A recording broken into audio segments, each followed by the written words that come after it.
今天凌晨，2026世界杯八强战迎来一场欧洲焦点对决。西班牙凭借梅里诺第88分钟的补射绝杀，2-1击败比利时，时隔16年再次闯入世界杯4强。上一轮，西班牙刚刚淘汰葡萄牙，送走 C 罗这位葡萄牙时代的代表人物。今天，他们又站在另一个告别现场。这一次离开的是德布劳内、卢卡库和库尔图瓦领衔的比利时黄金一代。但如果只看2-1，你可能会以为这是一场势均力敌，最后靠运气决定的比赛。实际上，西班牙全场掌握68%的控球率，完成17次射门，其中8次打正；比利时只有5次射门，大部分时间都被压在自己的半场。这场比赛真正的悬念，从来不是西班牙能不能制造机会，而是比利时究竟能靠库尔图瓦撑多久。老规矩，体坛硬核拆解每日更新，喜欢这类深度内容的订阅开铃铛。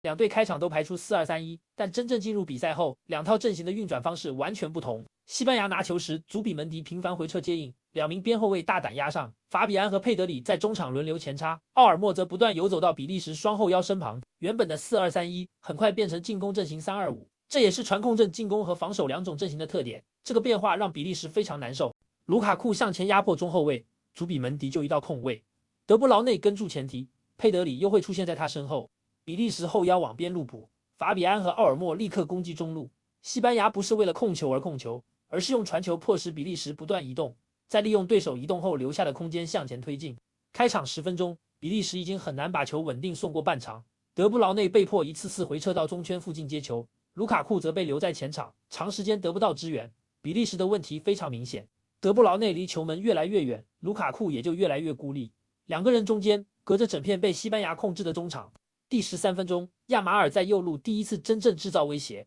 他先利用停顿逼迫防守球员收缩，接着突然加速，再把球扣回左脚完成低射，皮球擦住偏出。这次进攻虽然没有进球，却让比利时看清一件事，他们不能让亚马尔获得1对1。问题在于，一旦安排两人包夹，西班牙其他位置就会出现空间。亚马尔真正可怕的地方，不只是能过人，而是他每一次持球都会牵动比利时整条防线。第19分钟，佩德里在两线之间接球后送出直塞，奥尔莫斜插进禁区完成低射，库尔图瓦迅速倒地将球扑出。从这一刻开始，整场比赛的命运已经出现，西班牙不断敲门，库尔图瓦一次次替比利时把门关上。比赛进行到30分钟，西班牙的压制终于兑现成进球。亚马尔在右侧内部拿球，比利时2名球员同时向他靠近，第一人封住他的内切线路，第二人准备切断他和波罗之间的联系，但亚马尔只看了一眼，就把球从两人之间送了出去。波罗高速前插到底线，随后送出横传，奥尔莫前点强射，库尔图瓦第一反应极快，再次把球挡出。可比利时防守球员的注意力都集中在门前第一落点，没有人注意到法比安已经从禁区外高速跟进，皮球弹到中路，法比安赢球补射破门，1-0。这粒进球看起来是法比安捡到第二落点，实际上却是西班牙整套进攻体系的结果。亚马尔吸引包夹，波罗利用外线前插，奥尔莫牵制中后卫，法比安则从第二线完成最后一击。这一球同时终结了西班牙长达649分钟的世界杯淘汰赛进球荒。从2010年夺冠之后，西班牙在世界杯淘汰赛里已经太久没有靠运动战真正撕开对手。今天，法比安这脚补射不只是带来领先，也像替西班牙打开了一道封闭多年的门。然而，比利时并没有被彻底压垮。第41分钟，他们利用全场少数几次高品质进攻完成扳平。德布劳内在中场偏右位置接球，祖比门迪准备封堵他的向前线路，德布劳内没有带球，也没有多做调整，只是抬头确认卡斯塔涅的位置，便送出一脚穿透西班牙防线的斜直塞。卡斯塔涅高速插上，第一时间传中，德凯特拉雷提前移动，抢到中后卫身前，头球冲顶破门，1-1。比利时只用一次完整反击，就抹平了西班牙前面40分钟的优势。这就是德布劳内的能力，他可以长时间被限制，可以被迫远离禁区，但只要让他抬头一次，防线就可能被瞬间切开。西班牙控制的是大部分时间，德布劳内控制的是那决定比分的1秒钟。凭借这粒进球，德凯特拉雷已经连续3场世界杯淘汰赛取得进球。卢卡库牵制中后卫，德布劳内负责输送，德凯特拉雷则成为比利时最稳定的终结点。半场结束，比分是1-1，但局面并没有真正回到平衡。西班牙依然控制接近70%球权，比利时仍然主要依靠库尔图瓦的扑救和少数快速反击维持悬念。下半场开始后，西班牙没有因为被扳平而变得急躁，他们依然先控制球，再把比利时防线拉向一侧，等对方整体移动后，突然转向另一边。佩德里的活动范围更大，法比安则继续冲击禁区前沿。第55分钟之后，比利时的压迫强度开始下降，卢卡库不再频繁追击中后卫，德布劳内也更多停留在中场保存体力。比利时的目标已经很明显，不再和西班牙争夺主动，而是想把1-1拖到加时。只要比分还在，只要库尔图瓦还站在门前，他们就有机会继续活着。第63分钟，亚马尔再次右路内切，左脚兜射远角，皮球越过防线，库尔图瓦侧身飞起，用指尖把球拖出横梁。第67分钟，法比安禁区外起脚打向球门右下角，库尔图瓦再次快速倒地完成扑救。前70分钟，比利时能维持1-1，最重要的原因就是库尔图瓦，他的每一次扑救不只是阻止一个进球，也是在替比利时黄金一代延长最后的世界杯时间。但第71分钟，整场比赛最大的转折出现了。库尔图瓦在一次落地扑救后没有立刻起身，而是扶住膝盖向场边示意。队医进场后，他最终无法继续比赛，只能被替换下场。这次换人对比利时的影响不只是少了一名主力门将，更重要的是，过去70分钟最稳定的心理支点消失了。库尔图瓦在场时，比利时防线知道身后还有最后一道保险。库尔图瓦离场后，每一次射门，每一个第二落点都可能直接变成失球。替补门将拉门斯临危登场，西班牙则立刻提高射门频率。第78分钟，亚马尔在禁区外突然起脚，拉门斯完成扑救，却没能把球控制住，皮球弹回小禁区附近，比利时后卫抢先解围。这次处理虽然没有造成失球，却已经暴露出差别。库尔图瓦的扑救通常能直接终结一次进攻，拉门斯的扑救却可能把第一次危险变成第二次危险。西班牙看到了这一点，比利时球员同样看到了。从那一刻开始，两边的心态完全不同。西班牙越踢越敢射，比利时则越来越担心门前第二落点。第86分钟，德拉富恩特换上梅里诺。上一轮面对葡萄牙，正是梅里诺替补登场，在第90分钟完成绝杀，送走了 C 罗与葡萄牙最后的世界杯梦想。今天他再次在比赛末段被派上场，作用非常清楚，增加禁区冲击，增加第二点争抢，也增加一名在所有人都已经疲惫时还能全力冲向门前的球员。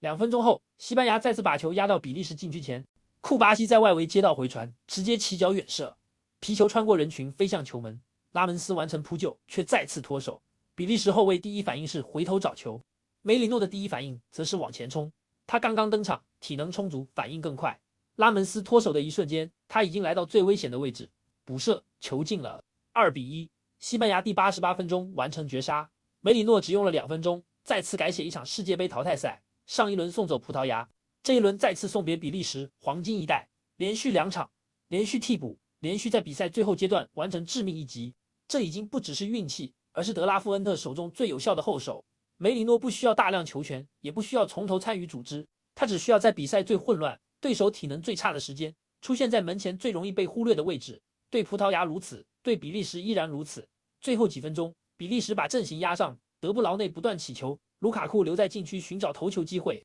但他们已经没有足够时间，也没有足够体力，再组织一次像上半场那样前进的进攻。中场哨响，西班牙2-1击败比利时，全场数据定格在68%的控球率，17次射门，8次射正，比利时只有5次射门。这是一场比分接近，内容却长时间向一侧倾斜的比赛。西班牙让德布劳内远离禁区，让卢卡库长时间得不到支援，也让比利时防线在持续横向移动中逐渐失去体力。比利时能撑到第88分钟，靠的是德布劳内的一次天才直塞，靠的是德凯特拉雷连续第3场淘汰赛进球，更靠库尔图瓦前70分钟近乎完美的表现。可当库尔图瓦伤退，最后一道城墙失去最稳定的支点，西班牙的压力最终变成了那记致命补射。拿下这场胜利后，西班牙已经连续36场各项赛事保持不败，追平队史最长纪录，距离意大利保持的世界纪录只差1场。这也是他们自2010年夺冠后，时隔16年再次站上世界杯4强。当年西班牙依靠哈维、伊涅斯塔和布斯克茨掌控世界，今天球队的核心已经换成佩德里、法比安、库巴西和亚马尔，他们延续了西班牙对球权与空间的理解，却又加入更直接的边路突破、更快的纵向推进以及更强的替补冲击。这不是简单复制2010年，而是在传控基因上重新长出一支更快、更有侵略性的西班牙。另一边，比利时的故事却在今晚走到终点。2014年，德布劳内、卢卡库和库尔图瓦第一次以黄金一代核心的身份站上世界杯舞台。那时候，所有人都说未来属于比利时，他们长期位居世界排名前列，也曾在2018年击败巴西闯进4强，却始终没能站上世界杯决赛舞台。12年过去，德布劳内已经无法持续覆盖整个中场，卢卡库也不再能靠速度与力量冲击90分钟，库尔图瓦依然能做出世界级扑救，身体却在最关键时刻发出警告。上一轮，西班牙送走了 C 罗这位葡萄牙时代的相指，今天他们又亲手为比利时黄金一代画下句点。一边是德布劳内低头走向球员通道，另一边是17岁的亚马尔与队友庆祝晋级。足球最残酷的地方就在于，有人正在创造新的历史，就一定有人正在成为历史。西班牙下一轮的对手是本届头号热门之一法国。西班牙擅长把对手压在半场，法国最擅长的却是在你压上后用速度攻击身后，一边是传控与压迫，另一边是力量与反击。这场半决赛注定又是一场提前上演的决赛级对决。你认为西班牙能否跨过法国，时隔16年再次闯进世界杯决赛？亚马尔又能不能在17岁的年纪继续站在时代交接的中央？欢迎在底下留言告诉我们，也别忘记按赞订阅，开启小铃铛哦。我们下次见，拜拜。